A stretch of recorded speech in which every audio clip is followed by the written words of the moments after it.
1015 FM, 720 AM. KDON, the talk of Las Vegas. Ladies and gentlemen, welcome to the #1 professional wrestling radio show in Las Vegas. This is the Mark Hoke Show. The Mark Hoke Show. 1 full hour of wrestling news, entertainment, and lots of Sin City surprises from inside the squared circle.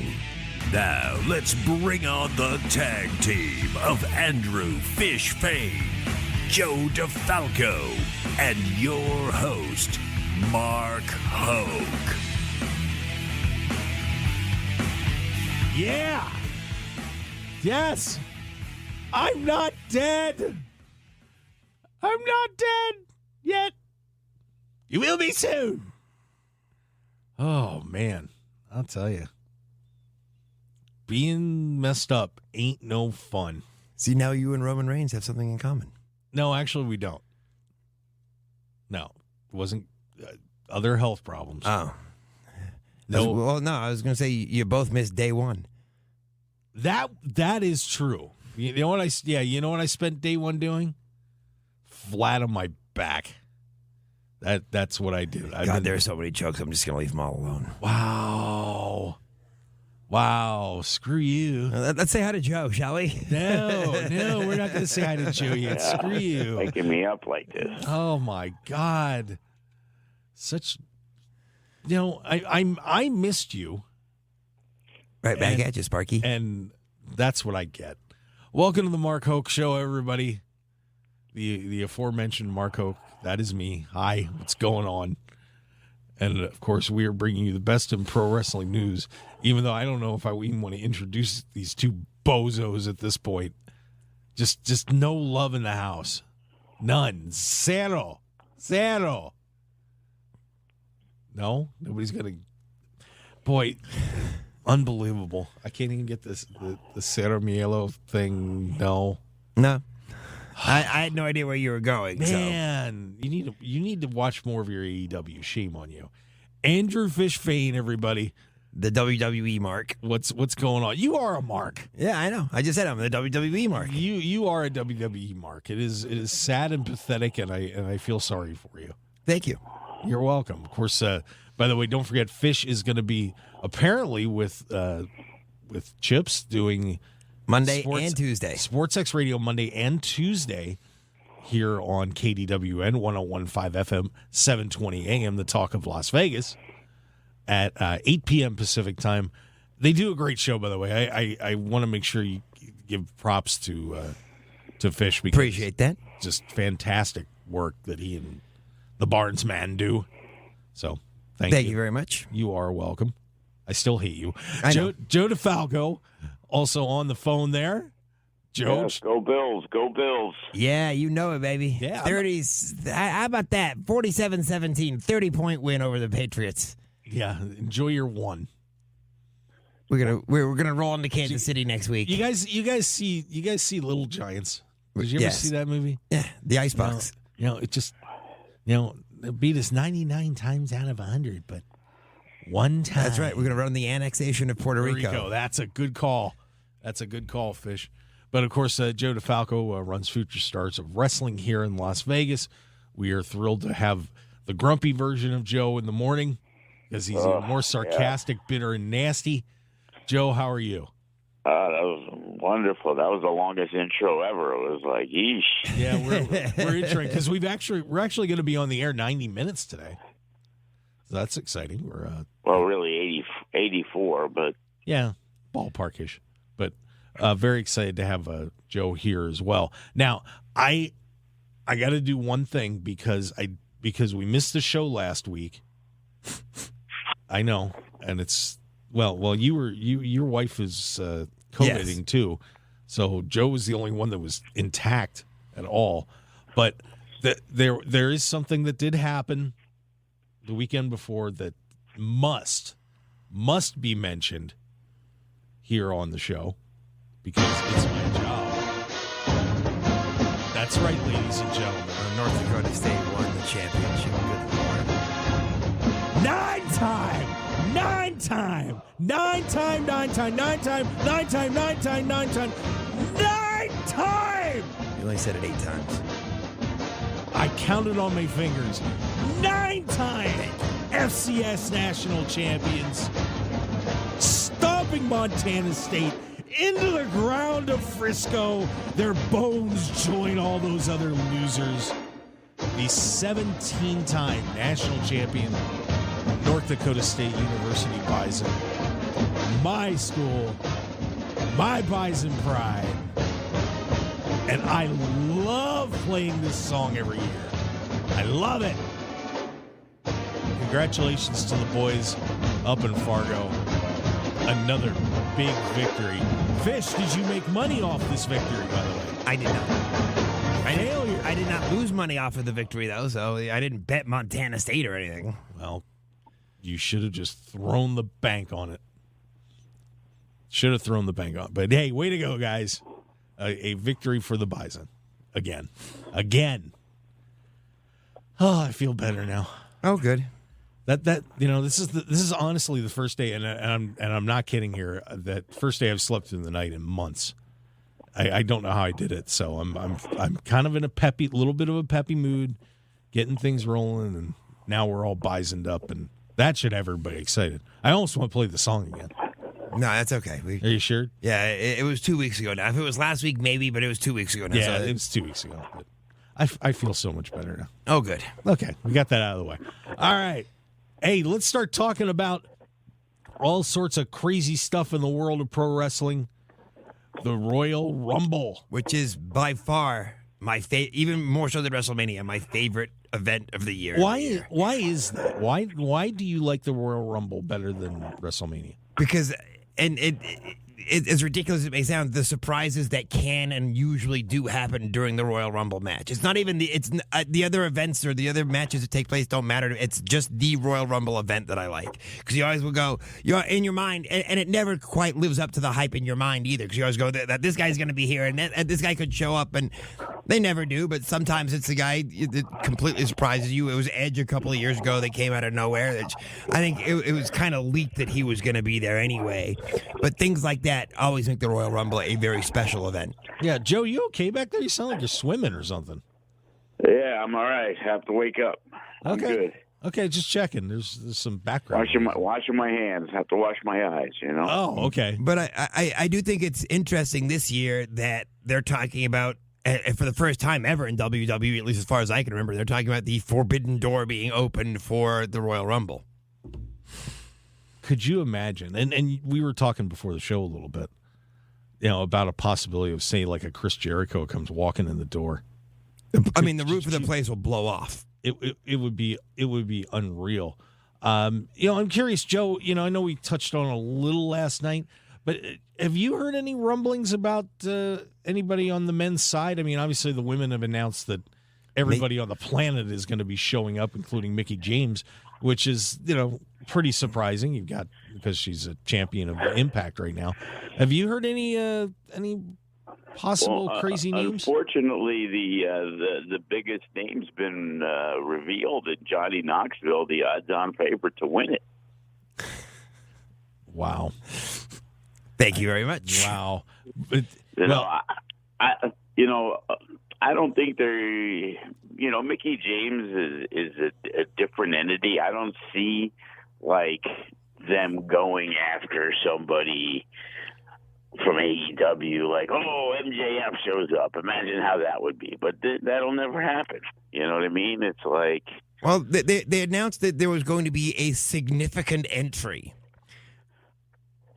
Well, there's always a significant entry. But to me, an Impact wrestler, somebody coming out of Impact or Ring of Honor, isn't a significant entry. You know he would be a significant entry, and I'm gonna perk Joe's ears up. Hammerstone would be fun. But, of course, MLW is now suing WWE, so that belt's not going to make an appearance. No, but I could see, Braun Strowman showing up. Yeah, that's possible. I could see Disco Inferno showing up. I could see Bray Wyatt. Braun will show up only if EC3 can get thrown out in his place. Yeah. But, I mean, and the two names that I had heard that they had spoke about were actually Chris Jericho and Jon Moxley or Dean Ambrose. He's busy with GCW. I doubt he's going to wrestle for WWE at this point.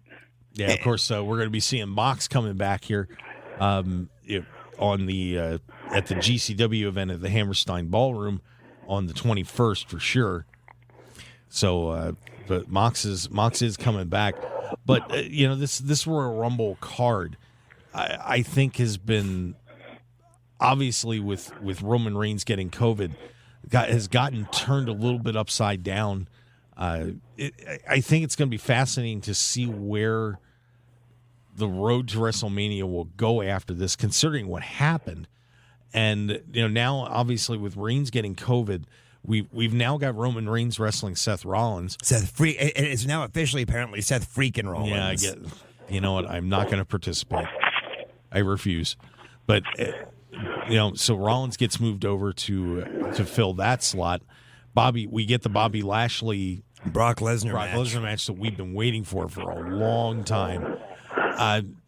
But what I'm curious to get your guys' opinion about on all this is, where is this all going to go? Do we?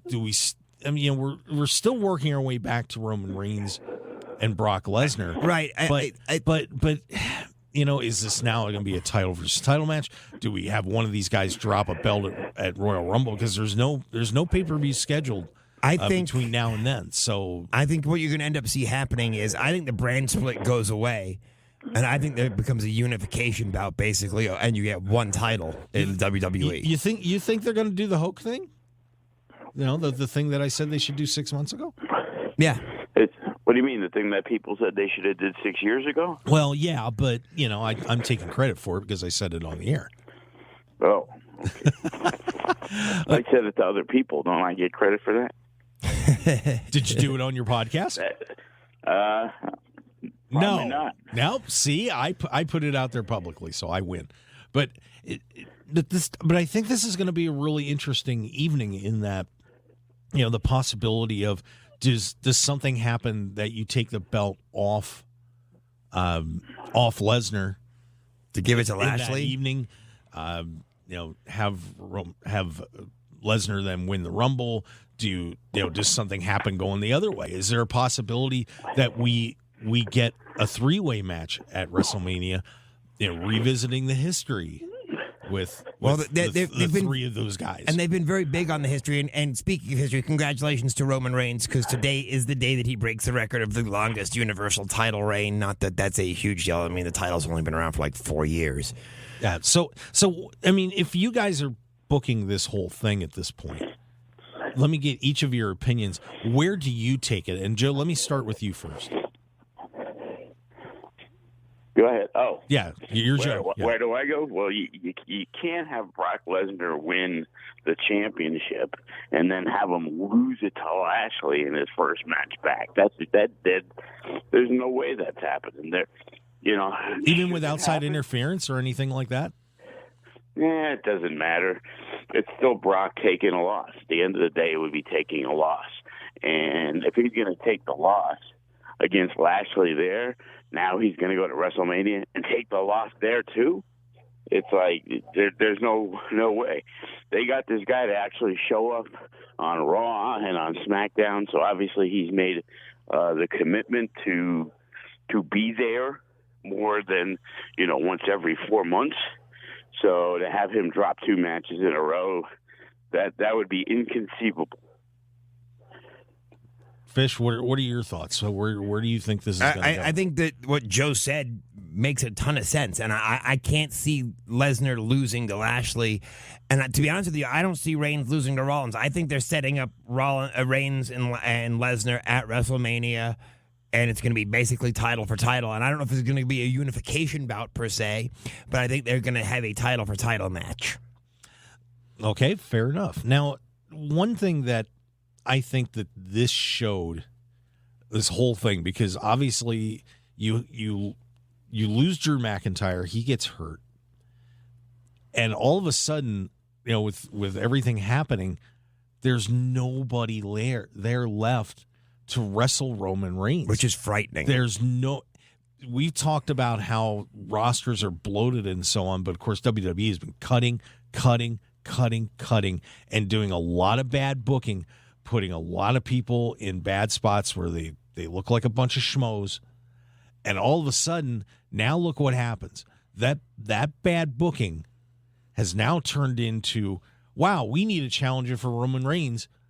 We don't have one. Well, we don't. They didn't have anybody over there. But it's not only the bad booking. It's that everybody is on Raw that could challenge for him except for Drew McIntyre. So yeah, and now all of a sudden you've got a depth issue that you've created for no good reason, none.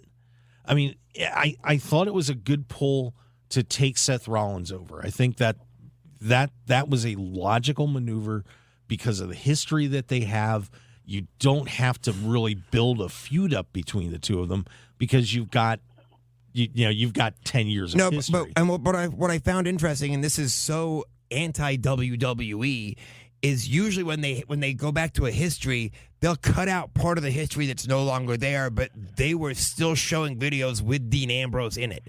In other words, it used to be that if they were showing the history between Rollins and Reigns, they'd make sure whatever they showed didn't have anything to do with, even though he was in the Shield, they wouldn't show Ambrose. And they still did.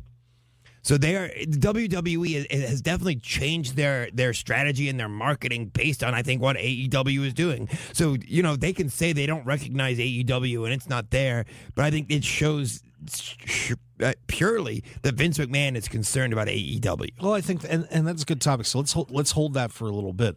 But this is, but Joe, this is a very interesting situation that the number one wrestling company in the world has absolutely ruined the roster that they have. Would you agree with that?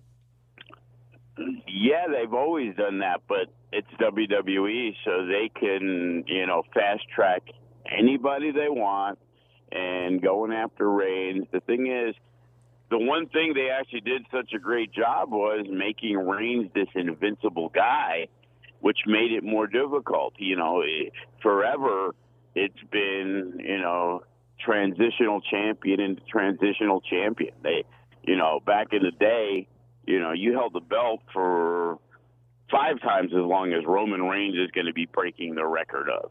And now, nobody's accepting Finn Balor as a guy that's going to be Roman Reigns, So, yeah, it's a combination of both. Because Roman Reigns is at the top of his game, so Lesnar or Lashley, they're like the only two guys because that's how they were positioned. Seth Rollins comes in. I'm just disappointed we didn't get the finish of the Mysterio angle with Dominic with Seth Rollins. But, hey, moving on to Roman's a big deal. But again, if they slide Kevin Owens over, people will get behind Kevin Owens. There's guys, and without rhyme or reason, all of a sudden somebody could show up on SmackDown and challenge Roman Reigns, and it's that WWE universe. They're going to believe, as I say with wrestling fans, they believe whatever you tell them to believe. Now, they may not like it, but they'll go along with it, and you can, use history with Seth Rollins to make it the reason why, or you don't. It's just, this is the guy now, and then they're going to put all their publicity and all their media behind this guy and, see what happens. It's like, I don't see anybody beating Reigns yet. And, again, you're going to make Reigns lose to Rollins to then go after Lesnar? They both need to be at the top of the game. Unbeatable Roman Reigns against unbeatable Brock Lesnar. That's where it should be.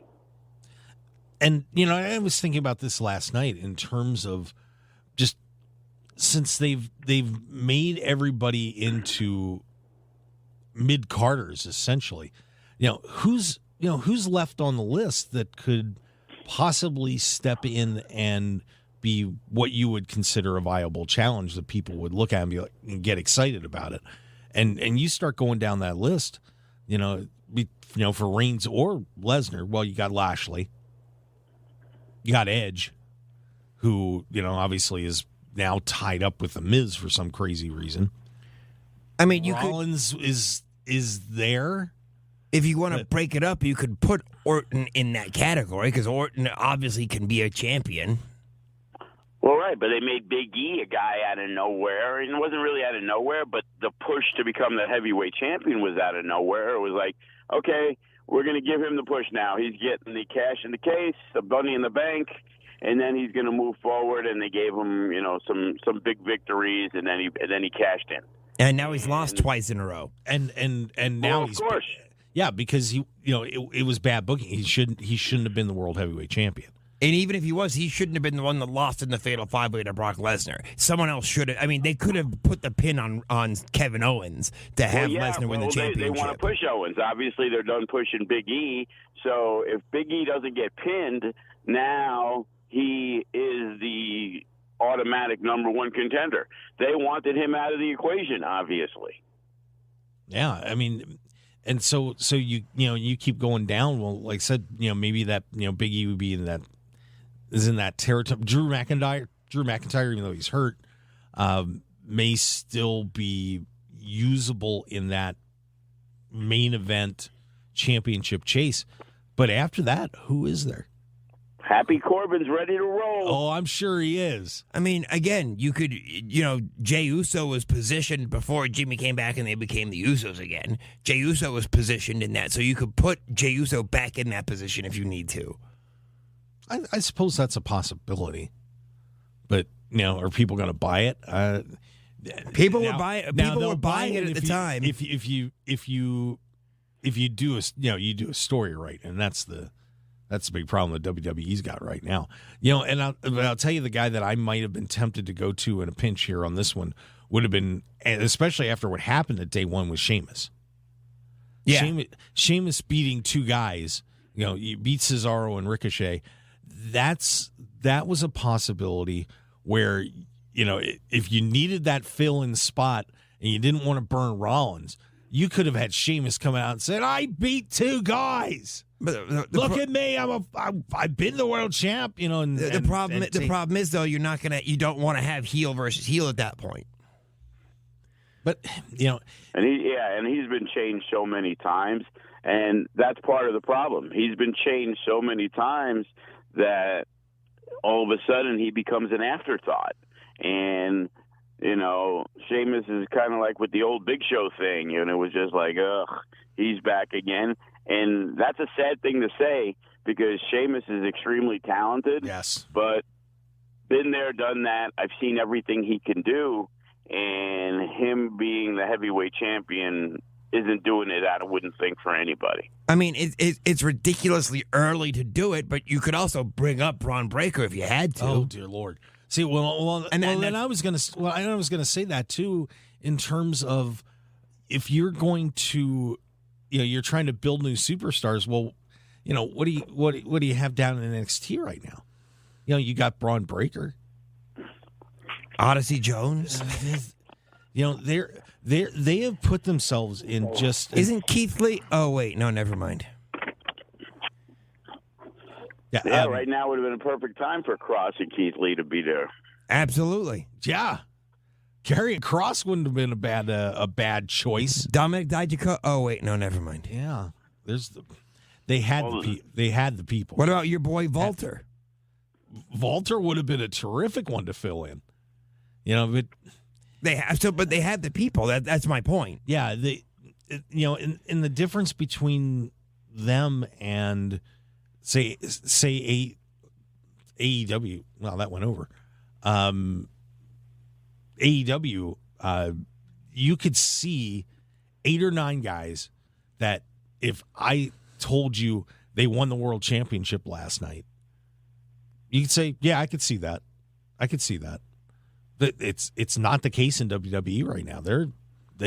They have taken a ton of talent and buried it.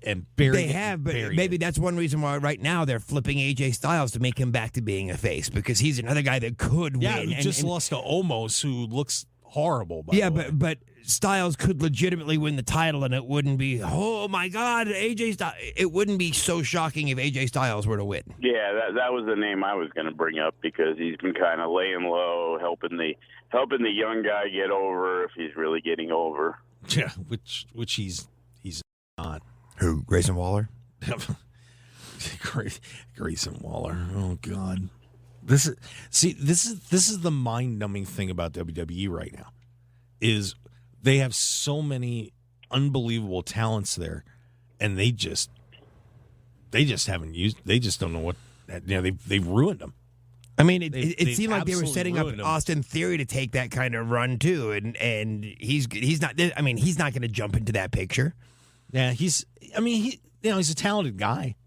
Oh, absolutely. It's just gonna take some time. We'll see where all that goes. I don't know if the McMahon rub is going to be as much as what they think it is, but we'll see. All right, we are getting really close to break here, so we are going to come back and we're going to talk about people not being ready, Omos, Jade Cargill, and so many others. So we are going to head to break here on the Mark Hoke Show on KDWN 101.5 FM, 720 AM. Joe DeFalco, Andrew Fish Fain, and myself, Mark Hoke, talking a little pro wrestling. So stick around, everybody. We will be right back.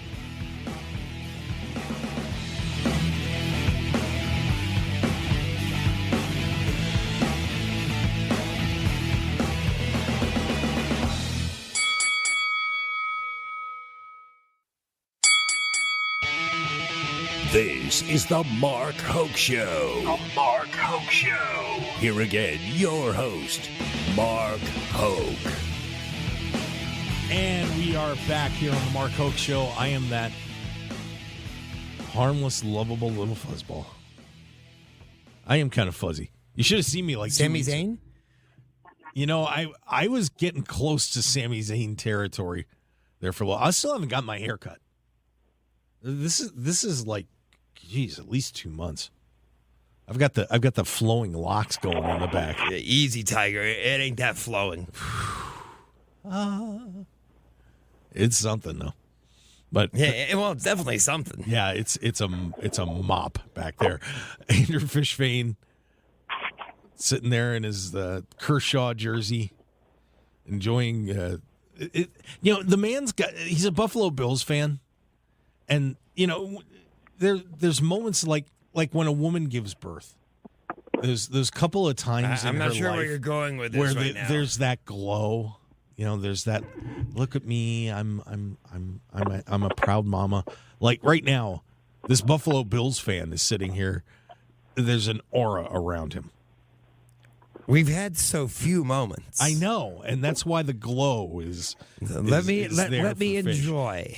I am letting you enjoy. Because not only was it total domination, it was total domination of the Bill Belichick-led Patriots. In cold weather, too. Which makes it just so much better. And that I got to tell you, it is the worst losing a game when it's freezing outside like that. Man, getting stomped into the ground, it's no fun because all you want to do is just keep looking up at the clock like, is this over? Can I go inside? Of course, Joe DeFalco from Future Stars of Wrestling. And Joe, while I'm thinking about it, I wanted to make sure I gave you a shot because you've got your Mecca card coming up and you had to change the location. And I'm very excited about the new location, Joe. Yeah, Joe, tell us a little bit about what's going on with Mecca. Well, when we first started in 2009, we actually Silver Nugget was not the first place we ran. We ran at the world famous Rancho Swap Meet. Okay. Oh, I know where it is. Yeah. Okay, yeah, and we drew like 231 people. We drew exactly that. Pretty odd number to be There was a half person running around. And the fact of the matter was, after the first show, we got visited by licensing and was basically told that the venue, since it was the back that used to be an old furniture store, that the swap meet was not zoned for public assembly, which was weird because everybody goes in there that's in public. So we were able to find the Silver Nugget, and they were welcoming us to run the show there. And we had the very first show, we had Superfly Snuka, and our first 3 years, we did some great business there, but then we moved on to Samstown, got a better deal, whatever it was. And now the place we were at decided the fact that despite destroying our food and drink guarantee, that we booked without a contract, but we've done it before. We've done 4 shows there, that in November we booked the room for February 4th. And then 3 months later almost, they're like, somebody offered the owner more money to do a concert there, and he's going to take the money. Can you just move your date? Like, can't they just move their date because they don't even have it yet? And, we had a scramble. We were looking at the Fremont Country Club, but they wanted 18 and over. We were looking at the FSW Arena. But, the Silver Nugget, credit to them, they came through again. They're banging us for way more than we used to rent the room for. But you know what? We're going to make do. The card is too good to move, to cancel. And, we're excited about it. So who is on the card, just so everybody knows what we're looking at? Okay, well, it's a co-main event. The one match will be Hammerstone versus Brian Cage versus Davey Richards in a 3-way. Wow. Davey Richards. Wow. Yeah, we got Killer Cross returns home. It's crazy. Killer Cross returns home, and FSW returns home. And for the first time ever, he goes one-on-one with Jacob Fatu. So, wow. Now, is Scarlett going to be there too? Yes, she is. Oh, fantastic! I see. I'll show up just. Without the other. I'll show up just for Scarlett. There you go. You have we have a personal meet and greet. We got some packages. We got Sam Adonis from AAA wrestling Kenny King. We got TJ Perkins on the show. We got Willie Mack on the show. That's an amazing card. No, yeah, it's without a doubt maybe. I mean, that's the biggest card we've ever had. Casey Navarro, who works AEW, he's also on the show. Chris Bay's on the show. It is TV worthy. This is TV worthy. I mean, dead serious. Oh yeah, no doubt about it. This show is more exciting to me than turning on Raw or SmackDown. I completely agree. I'm a WWE mark, and I completely agree with you. I'd rather be at Mecca. You going to get this night off? I'm going to have to. Are you kidding me? Okay, so we're going. So it's either that or go on the radio and then give out losers. So save the people some money. Yeah, there you go. Ouch!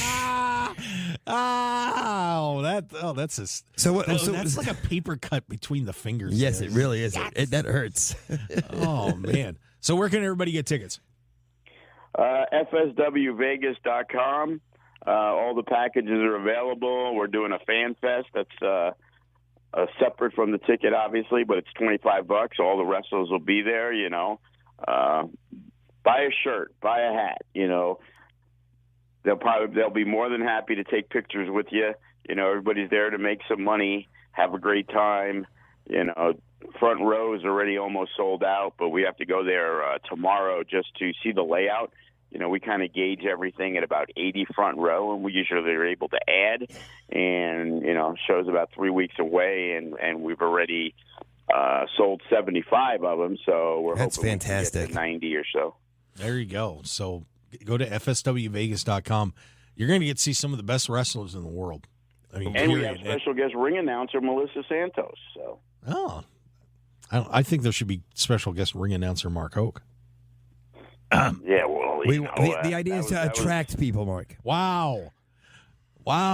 Okay, I guess I kind of deserve that. It's all good. By the way, did you know that the mystery of why Scarlett was not out with Karrion Kross was solved? They actually talked about that? No, I did not. Terrible, kind of a sad story. Apparently, Scarlett was having problems with one of the puppies, if you know what I mean. One of her dogs? No, one of her breast implants. Ah, I did not know that. And she was not cleared to be out there because she apparently they told the story that she one time came in and said something's not right, and that was why they were holding her out. But then they never, once the situation was resolved, they didn't clear her. But that was what happened to Scarlett. I did not know that. So how? They were they were going to push her hard with Happy Corbin and Moss, and it was going to be a new faction. Yeah, so you can't let those get smashed between Corbin And Moss. And Moss. But who, by the way, I'm gonna give like 5 seconds of props to Madcap Moss. Please don't. Because the whole thing when he came out dressed as Drew McIntyre, he was actually kind of funny. The whole haggis thing. Yeah, okay, I'll give him that, but he was funny. I mean, right. He was playing a different character. His character is garbage. Yeah, exactly. Madcap Moss is absolute garbage. Yeah. So, I give the guy, we got to give the guys a couple of points when they actually score them. So I give Madcap a couple points for that one. But, you got to give credit to where credit is due. Obviously, guys like Corbin and Moss, they must be liked by somebody in management because it's amazing. They get 6 or 7 chances to fail, while most people only get 1. Yeah, I mean, this is what, Happy Corbin's 5th character? It's like unbelievable. And I used to joke about it before. It was like they did that, and I remember when it was with Albert. Like Albert, they really wanted to make a star. Yeah. And obviously you could see how much they like him. They made him the head of NXT, be the head trainer, So it's like there's certain guys. A guy like Wade Barrett is the other side of it where they gave him like 3 different characters. He got over huge on him, and then they stripped him from it instead of going with the Bad News Barrett or the Nexus Barrett or whatever it was. It was like they felt the need to like not get him over. Yeah, it's interesting how and I was actually thinking about this when lying in bed with my face buried in the pillow, was how many times WWE has totally missed with people and then manages somehow though to fall into a successful character. When you think of like Steve Austin, for example. He was the ringmaster. This was our big idea for Steve Austin. Then they were gonna make him like Mr. Ice or something to that effect. The Rock, when he started out, Rocky Maivia was paying homage to the family, obviously, but came out with the kid and play haircut and the tassels and the shoulder breaker finisher. You had Daniel Bryan. They fell into that.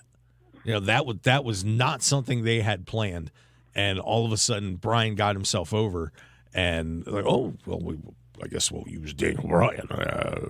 Really don't want to, but it was the same thing with Kofi, who'd been there forever. That they were supposed to have who was it, Ali or somebody else? Yeah, it was supposed to be Ali. He was supposed to win the Elimination Chamber. Yeah. I mean, it has happened so many times. Or maybe it was Money in the Bank, but yeah, I know what you're talking about. It has happened so many times in WWE history when you think about, who were the guys that they really wanted to push.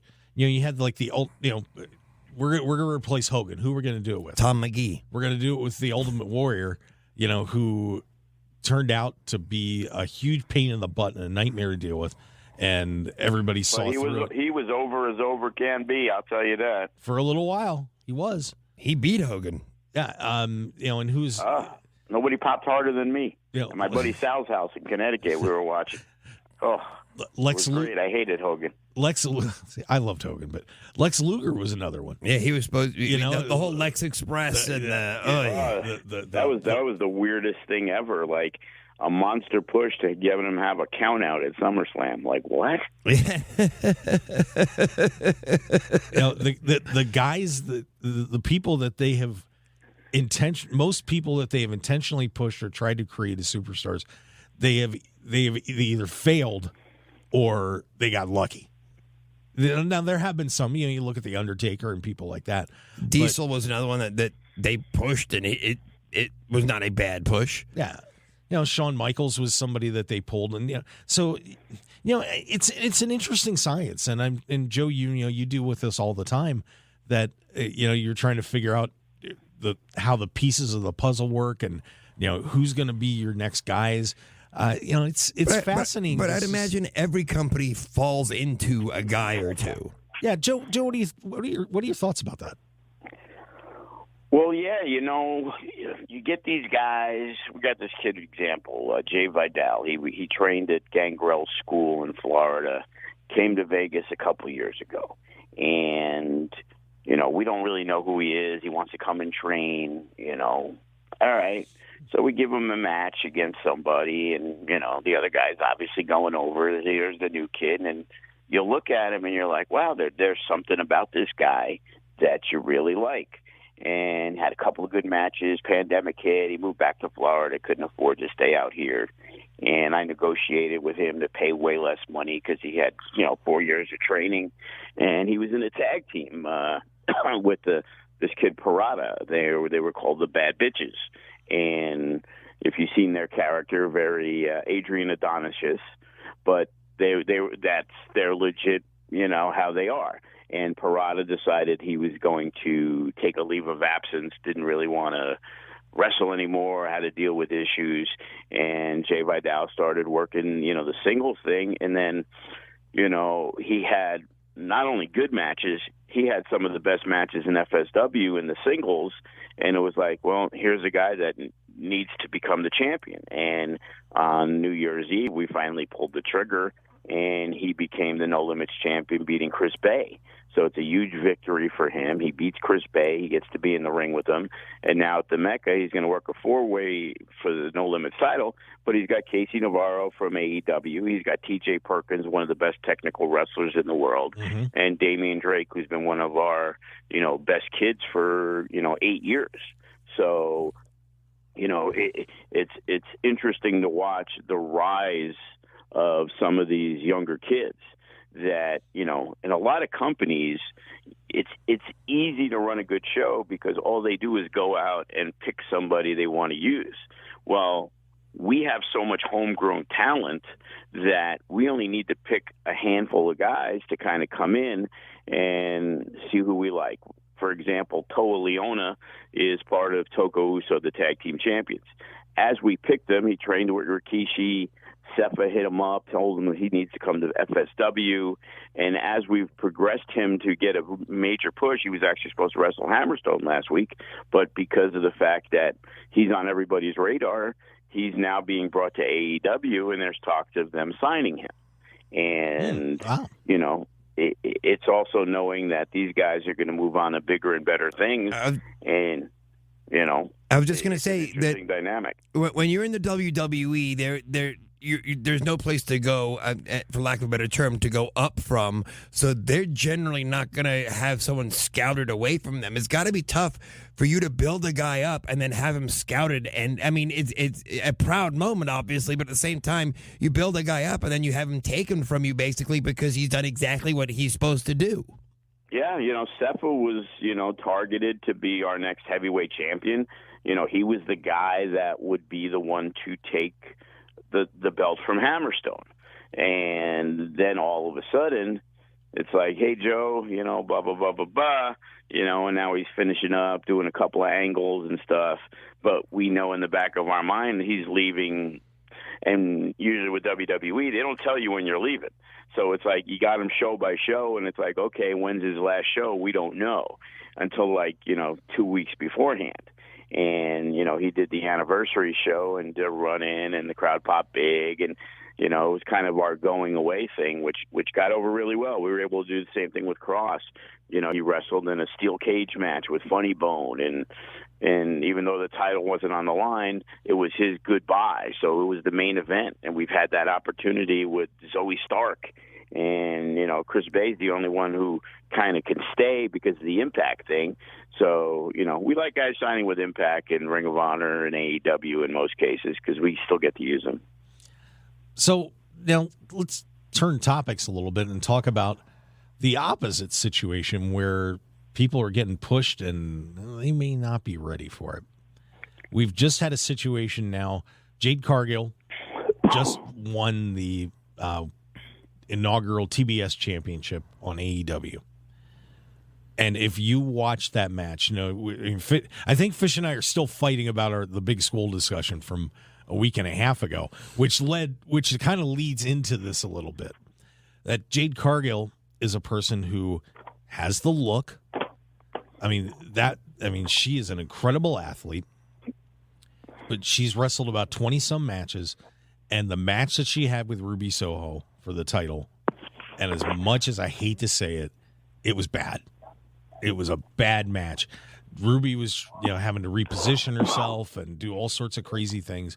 Because as great an athlete as Jade Cargill is, I don't think she's ready for that spot. You have another guy out there, is getting a big push, Omos, who looked brutal, looked horrible against an enhancement talent. I mean, he went in, he kind of grunted, and this is my house, and I kind of like that kind of stuff he was doing, but. In terms of that, but basically all he did was pick the guy up and drop him a couple of times, and there was your win.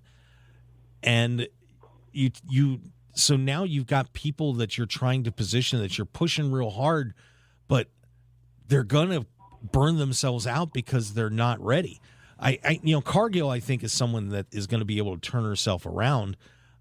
Because she's very inexperienced. But part of the difference is Cargill actually has a ton of talent. Almost as good because of his size, not because of his talent. Yeah, she's good because of her talent. But here's the problem: is if people look at her and they see her wrestling bad matches, they're going to get turned off to her. Yes, and it's going to it could seriously derail her career because she may have gotten pushed too fast. And Omos is, I'm going to tell you right now, he is in great Khali territory. I'm saying it straight up. He is. Yeah, he is. He is not. That guy should still be down in NXT. He shouldn't have been anywhere near a WWE ring. They put him in AJ Styles because they figured AJ is going to be able to mentor him and all that. Well, now they let him go early. They knew he needed more time, but they said, we're going to do it anyway. And here we are, a guy who's got a lot of size and but not much else, and you risk ruining these people by making that push too early. So Joe, I'll give you the shot at this. What's the impact of pushing someone too quick like that?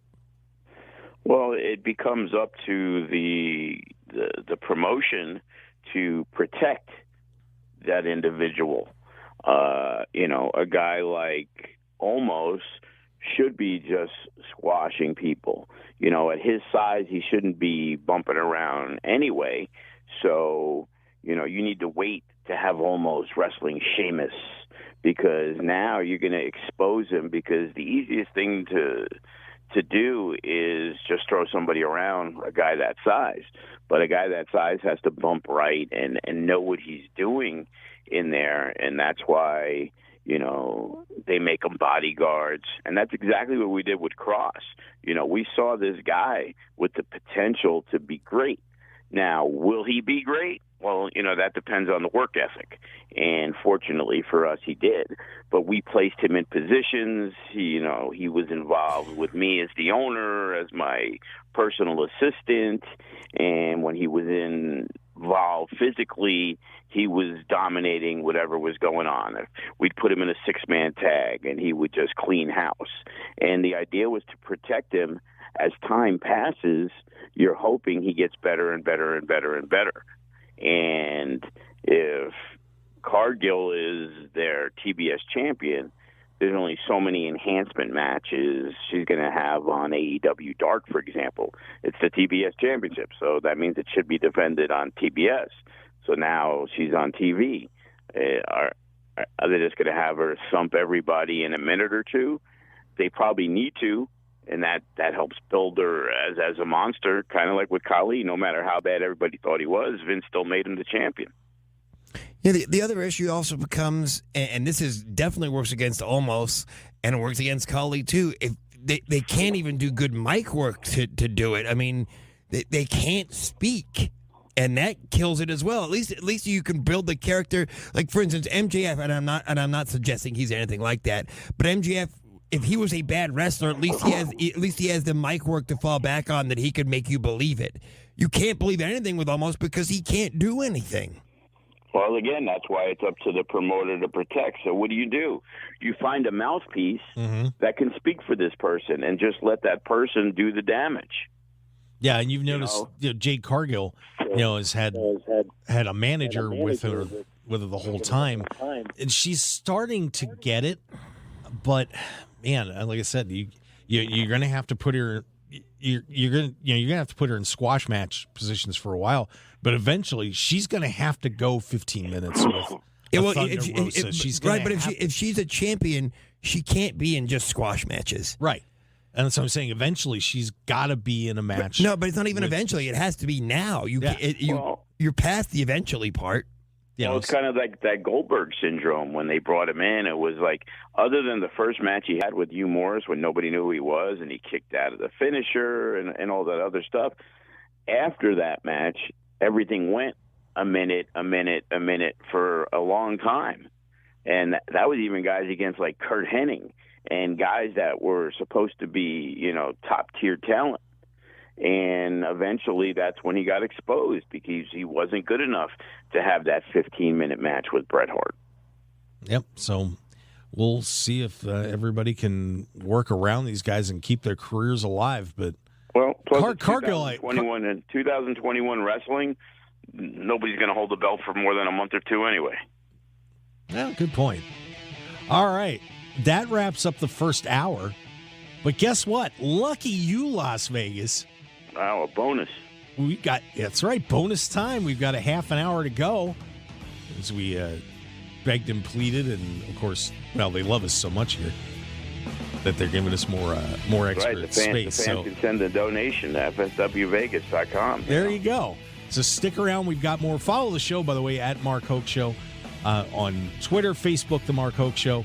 And we're going to come back a little bit of news, some more stuff, and then we're going to keep chatting pro wrestling here on The Mark Hoke Show with Joe DeFalco and Andrew Fain. Stick around. We'll be right back.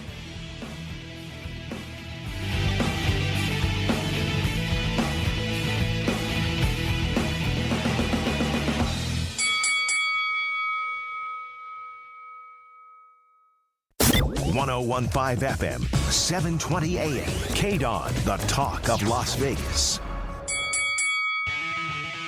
Ladies and gentlemen, welcome to the #1 professional wrestling radio show in Las Vegas. This is the Mark Hoke Show. The Mark Hoke Show. 1 full hour of wrestling news, entertainment, and lots of Sin City surprises from inside the squared circle. Now, let's bring on the tag team of Andrew Fish Fain, Joe DeFalco, and your host, Mark Hoke. All right, everybody, welcome back. Our bonus half hour here. Bonus! Extra time just for you, because we love you here on the Mark Hoke Show. Whoa, hi. Joe, your voice got awfully high. Oh, my God. Oh, that is hilarious. I'm Mark Hoke, along with Andrew Fish Fain, co-host of SportsX Radio with Bernard Barnes, Fish and Chips edition. Make sure you tune into them Monday and Tuesday night this week. Woo! And, of course, from future stars of wrestling, Joe DeFalco. Cannot wait for the Mecca. I want to know, Fish, what the consensus pick of the day is today. San Francisco +3 over Dallas. Oh, God. That even got like a hack when he reacted to that. I like Dallas today. Do you really? I think they're the better team, and if they could play well, Garoppolo's always that guy who wants to throw that interception. Same thing with Stafford, as good as Stafford is. No, and that is an excellent point. My only issue is that if they can't run the ball, and it's very difficult to run on San Francisco, Dallas is in trouble because they live off of the play action, almost like the Titans do with Tannehill. But Dak is a little bit better than Tannehill, but he needs to live off the play action. If they're not running the ball, there's going to be an issue. Well, Dak can run, Pollard can run, and Zeke can run. I think they can get the job done. Tennessee, on the other hand, whoever. I can't believe KC would lose today, but I think whoever wins the KC-Buffalo game is the team going to. Yeah, I hope if KC loses today, Cincinnati visits Buffalo next week, which would be amazing. Yes, you would be thrilled about that. Because that means I don't have to go to KC. All right. So, of course, we are talking pro wrestling. I thought the last half hour was football talk. No, the last half hour is not football talk. Good Lord. Well, Roman Reigns played football. Well, so did Brock Lesnar. Big E. So did Moose. Look at all the champions. They're football players. So did Happy Corbin. Yeah, lots of people made it from the. So did Goldberg. There you go. There you go. So did CM Punk. What? Yeah, he played for the Pee Wee Pop Warner team. Okay, I knew that. I thought you were going to go English football and say he played soccer. So there you go. All right. Well, I wanted to talk about some of the title changes that happened, and of course, one thing that we didn't get to talk about was the rematch between Hangman Adam Page and Bryan Danielson, of which the Hangman went over. Yeah, I guess they weren't going to change their philosophy of what they planned on doing with Page. I don't know. Usually you want your champion to be the main guy, and I don't think anybody really looks at him as the main guy. So I don't know.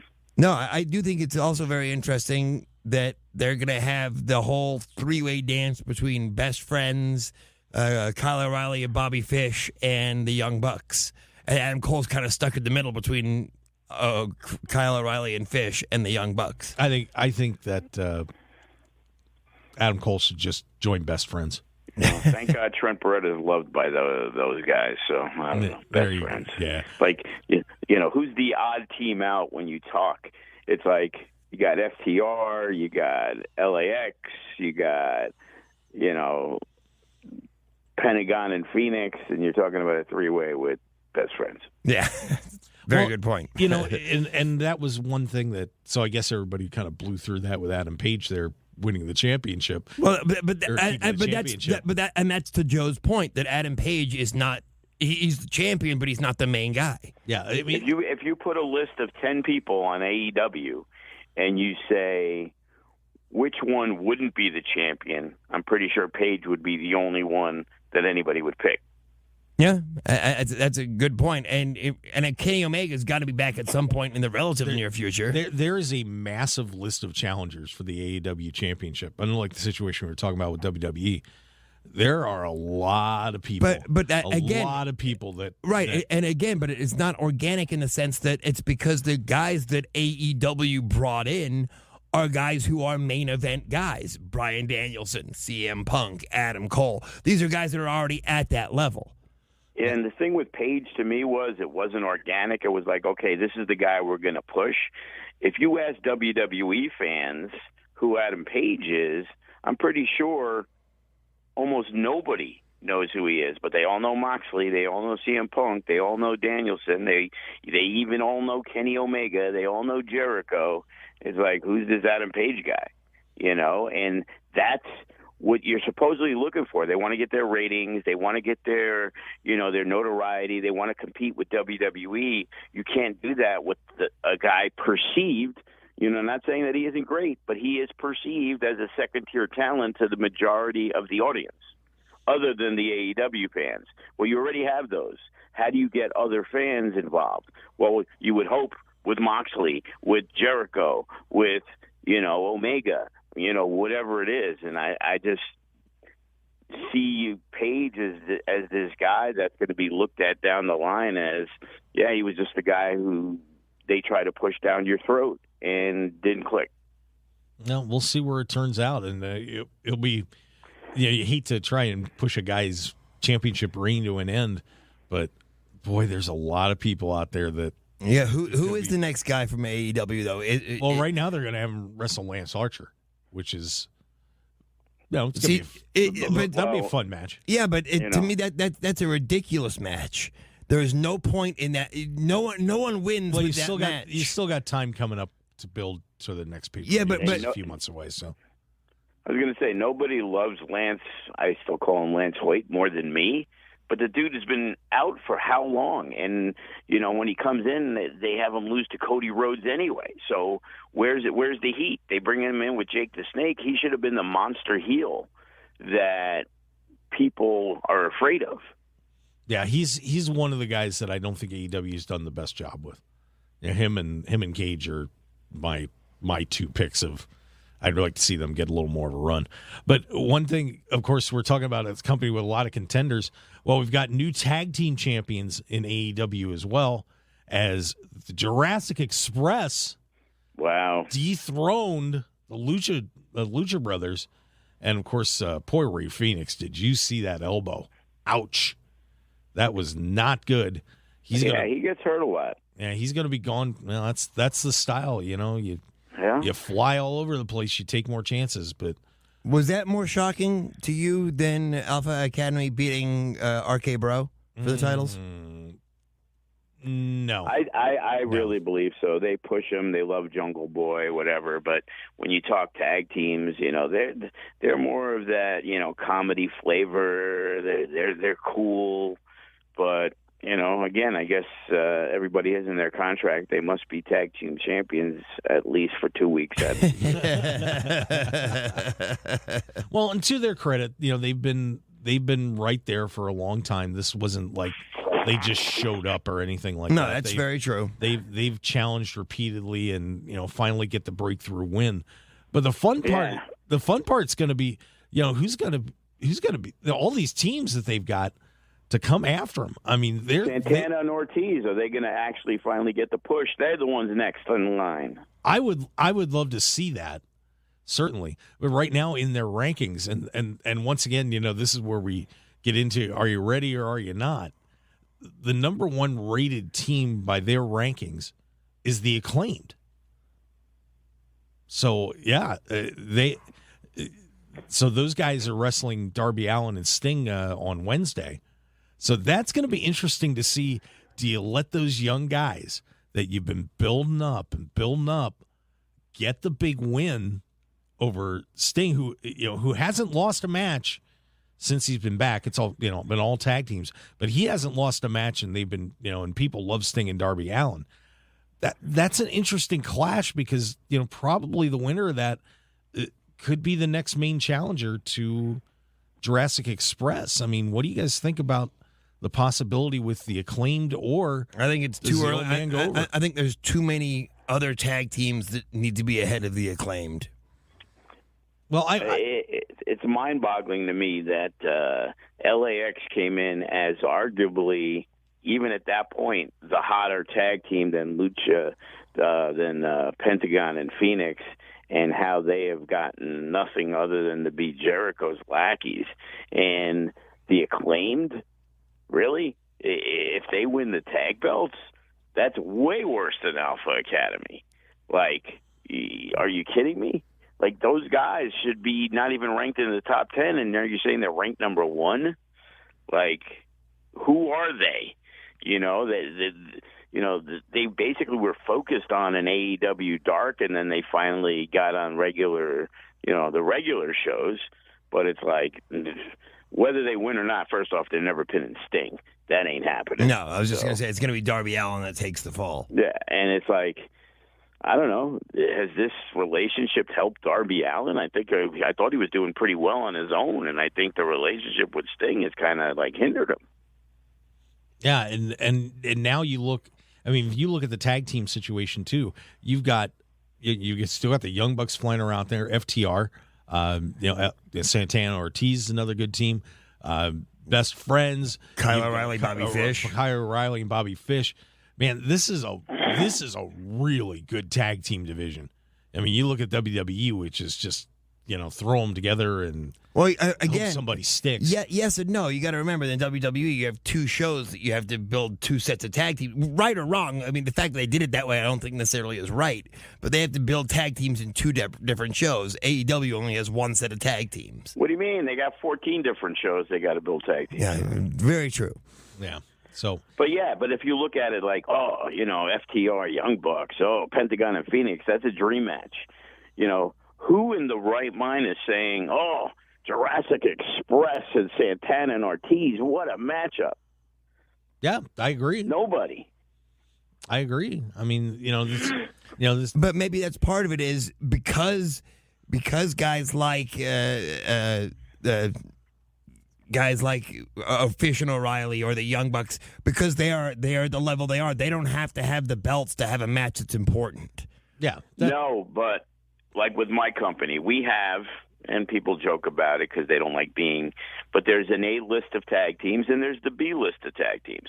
And the B list of tag teams are the young, up-and-coming tag teams. They got a good following. People like them. They're pretty good. But they're not in that upper tier. And they're not in the upper tier for a reason. So if they're not in the upper tier, I have no ideas of making them my tag champs. I'm going to bring in somebody else, like we did with Toko Uso, two monsters, Juicy, Finau, and Toa, and they became tag champs. As good as some of those younger guys are, they have a ways to go, especially Luchasaurus and Jungle Boy. And it's like they are the second tier of your tag teams. And the upper tier of the tag teams are way more than my upper tier. So there's 5 or 6 teams that could be tag champs. So the 7th or 8th best team is your tag champ. I don't understand how, that's philosophically a good way to do business. Yeah, it's going to be very interesting because now, you have a situation where you've got Hangman Adam Page as your AEW champ has got 1 million challengers. You're going to have Jurassic Express is going to have 1 million challengers for their title, and Jade Cargill as well. Britt Baker's the one that's kind of the lock champion at this point in AEW. It's going to be a fun time to see where the direction that they take over the next 6 months. I don't know if fun is the right term. It's going to be make or break time for them, depending on the directions they go, because they could really screw themselves by taking it in a bad direction. Yeah. Well, all they got to do is bring in Mickie James and let her win all the women's belts, and they'll be good to go. And then that's good. That's very true. Yeah. There you go. So I wanted to make bring sure in Lita. that Fish definitely got a shot on this one. RK Bro losing the tag team championships to American Alpha. Alpha Academy. God, I screwed that up again. Yeah, you did that yesterday, too. Yes, I did. Did you really? I did. Game, will ya? Where's Jason Jordan at when you need him? I know. Sorry, Kurt Angle's kid. Maybe I should be Jason Jordan's dad. That'd be all right. But anyway, the direction now, where does this go with RK Bro? Do you split the team and have Riddle Norton go at it, or I think that's the direction I think that they're going to be headed in, because the way they're going to do it is they're going to have that Orton is finally frustrated enough with Riddle that they end up fighting again, which is what nobody wants to see that. Everybody likes them. It's like they haven't even they barely scratched the surface of the team. I completely agree. I was shocked that Randy Orton was the guy that took the pinfall too. Yeah, and the issue is, okay, so we have these two guys who everybody loves right now, duking it out. Then who gets buried in a feud? You get to bury Randy Orton? No, but the whole thing, it's just, it just seems like this was done just to get some attention, and more than anything else. Look, here's a tag team title change on TV. Yes and no, because Otis, they have turned Otis into an absolute monster, and Otis has done the work himself as well. No, I agree, and I love those guys. I really do. I think they're a great tag team. I think they're both terrific wrestlers. I just the question. Implosion should have came a ways away from now. Right. So do they? Maybe it still does. Maybe they make a run again at Alpha Academy, and we see what happens. Yeah, I don't know. I don't know if they're going to split Riddle and Orton yet. Maybe Orton becomes almost like in a managerial type role for Riddle. Oh my God, really? That would be horrifying. To have Randy to use Randy Orton like that. Ugh. I agree. I mean, it's you never know. Either that or he crapped in somebody else's bag and they took the belt off him. But because you wanted another challenger for Roman Reigns. Maybe Randy Orton's that guy. Maybe Riddle's that guy. Both those guys could be a challenger, not necessarily winning, but could easily be challengers. In the past, WWE, that's how they did that. With the tag guys, they made Shawn Michaels into a star. They made Bret Hart into a star. And they were in the process of making Riddle into a star. and it seems like, that's being cut short. And especially in this day and age, it's totally different. With the tag teams there, the Hart Foundation hold the belts on and off for 3 years. These guys hold them for 3 months, and it was like, oh, wow, that's like the fourth most days holding a title in the last 10 years, It's funny because they do, but then you look on SmackDown, and the only two teams that really hold the title are either the Usos or the New Day. That is true. Yeah. But they have to switch the belts back and forth 100 times like Charlotte Flair. Yeah, now they can't with New Day because Xavier Woods is out for a while. Yeah, which is a shame for him. Boy, the King of the Ring push, that went well, didn't it? Oof. Oh yeah, he got that title match. Oh, it's so bad. He lasted way longer than Kofi Kingston did against Brock Lesnar. Just remember that. Yes, he did. That is a very good point. We did have another tag team split up, and I wanted to mention this real quick. The Nikki ASH experiment is officially over, I hope. Who? Yeah, I will tell you, I was shocked that they had Nikki be the one to turn on Rhea Ripley versus the other way around. Because here, that to a point I will give them credit for, because Nikki Cross was cool. Yes. Nikki Cross was someone, until they kind of started making Alexa Bliss's little buddy, was pretty badass in the ring. She was when she was Insanity down at NXT. Right. I think that as bad as the Nikki ASH gimmick was, make her a supervillain. Take the corrupted. It's a classic comic story. Take the superhero who was all happy and perky, and then you twist her and turn her into an evil villain. And now you let her bring that crazy persona back. You might have something there. You might have something. The problem is they're doing the crazy persona thing with Alexa Bliss, as you saw in her little therapy session, which, again, I don't need to see those therapy session vignettes. That thing was so stupid, I wanted to cry. But I think that there is some potential there that people would actually get behind that. It's one of those things that, thank God you're not doing that anymore. Great, we've got the crazy girl back. Yes, go, go, go. And maybe they might have except for to me, it was unbelievable that she was going to be able to beat up Rhea Ripley. Could the crazy Nikki Cross beat up Rhea Ripley? The insane one? Yeah, better matchup. Yeah. Better matchup. But Joe, what were your thoughts about that whole thing? Yeah, doesn't do much for me either way. Yeah, well, and that's why I love Joe. I'm trying to give hope. I think they're having a women's tag division is a waste. Complete. It's like there's only so many matches on a show, which means you can only get so many people over. And I get it. I've done that with singles guys. We're trying to get people on the shows. So it's like, hey, you're going to be a tag team now. And you're kind of pushed together. And, once in a while you get that, diamond in the rough where all of a sudden they work together. It worked really well with us. I put Jarrell Nelson, Royce Isaac, the 1% together. I had an idea for the 1%, put them together. Now those guys, they bonded. They became friends. They both lived in Cali, never came down together, were never friends together. Now they're working New Japan Strong together, AEW Dark together. They took what was given to them, and they turned it into, being one of the best tag teams on the West Coast. And I've also seen it happen where it's two guys pissed off because they want to be single stars, and they don't want to work together in the tag. And in a lot of cases, that's what happens, especially in women's wrestling. There's no team that's come up that's, hey, we're a tag team, book us on the independents, and now we get signed as the Briscoe brothers. The Iconics were the only one I could think of, actually. The Usos.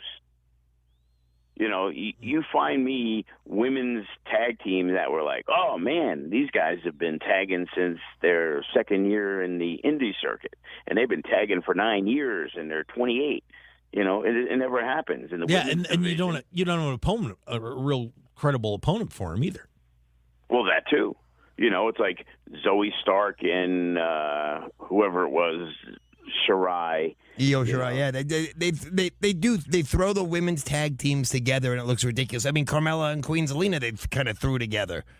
Yeah, I think that there is a heck of an opportunity right now for WWE if they want to do the whole thing where you consolidate it, get rid of the brand split. Now's the time. I mean, you've got Reigns and Lesnar on a possible collision course. Boy, you put Charlotte and Becky back in the ring again at WrestleMania. You've got something there too because that thing is far from settled.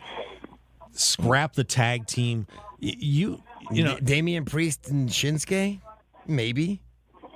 Well, I still like having those other singles titles. Yeah, I see that. But I think there's a chance right now that if you're WWE and you really want to revamp the product, by hook or by crook, how they pulled it off, the door's open right now. The door is really open. Would you agree? Absolutely, and it's just a question of whether they have the cojones to step through that door. Yeah, that is for sure. Joe, could you see this as a possibility to do a big revamp on WWE? We always say that, but then it usually never comes to fruition. It's like they're set in their ways, and they don't take into effect anything that we think. If that's true. Thinks this, that's what it was. When Drew McIntyre was the chosen one, it didn't matter. And then when Drew McIntyre wasn't, he became part of 3MB. All right, hey Joe, we gotta wrap her up here, guys. Thank you very much, Andrew Fish, Fain, Joe DeFalco. Follow the show on Facebook at the Mark Hoke Show, Twitter at Mark Hoke Show, podcast Mark Hoke Show, podbean.com. Thank you so much, everybody, and for joining us. We really do appreciate it, and we're gonna see you next week. And plus our Saturday night show. Don't forget that one. We will have a great time again. Thank you so much. Have a terrific day.